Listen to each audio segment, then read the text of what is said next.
మనం రిపోర్టర్ ఇంటి మీదకి వెళ్ళి దాడి చేసి అతనికి సంబంధించిన కుటుంబ సభ్యులకి వార్నింగ్ ఇచ్చినటువంటి అంశం మీద వీడియో వైరల్ అవుతున్నటువంటి వ్యవహారం మీద ఆ సదరు మహిళే వివరణ ఇచ్చింది.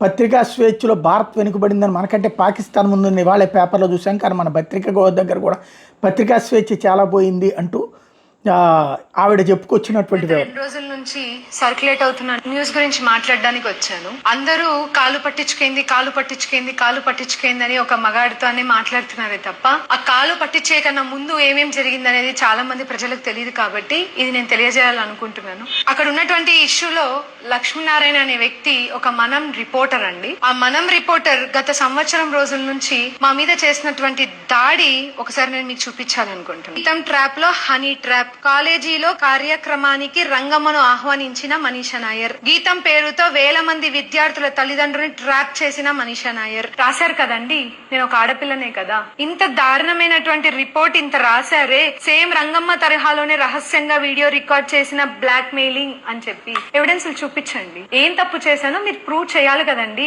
వితౌట్ ఎవిడెన్సెస్ నా చేతిలో పెన్ ఉంది, నా చేతిలో పవర్ ఉంది, నేను ఒక ప్రెస్, నేను ఒక మీడియా అని ఏది పడితే అది రాసేస్తారా అండి? ఎటువంటి సంబంధం లేని రంగమ్మ విషయంలోకి ఆవిడ ఎవరో కూడా నాకు తెలీదు. ఆవిడ ఒక రోజు నా కాలేజ్ కి వచ్చి 5 ఆడోళ్ళందరూ వచ్చి మేము పలానా లేడీ సంఘాలు అని చెప్తే హ్యాపీ ఉమెన్స్ డే అని విష్ చేయడానికి అని చెప్పి నా దగ్గరకు వచ్చి బొక్క తీసుకున్న ఫోటోని తీసుకొని ఆవిడ ఫేస్బుక్ లో పోస్ట్ చేసుకోవడం జరిగింది. ఆవిడ ఫేస్బుక్ లో పోస్ట్ చేసుకున్న ఫోటో వీళ్ళ మీడియా వాళ్ళకందరికీ తెలిసి ఆ ఫోటోని తీసుకొని ఆవిడికి నాకు సంబంధం ఉంది, ఆవిడలాగే నేను చాలా మంది అమ్మాయిలని ట్రాప్ చేశాను, ఆ వీడియోలు రికార్డ్ చేసుకున్నాను అని చెప్పి ఇట్లా ఫేక్ న్యూస్లు చేస్తున్నారే. చూపించాలండి, వీళ్ళందరూ నాకు చూపించాలి. ఎంతమంది అమ్మాయిని ట్రాప్ చేశానో చూపించాలి, ఎంతమంది ఆడవాళ్ళ జీవితాన్ని నేను నాశనం చేశానో నాకు చూపించాలి కదండి. మరి చూపించమని అడుగుతున్నాను.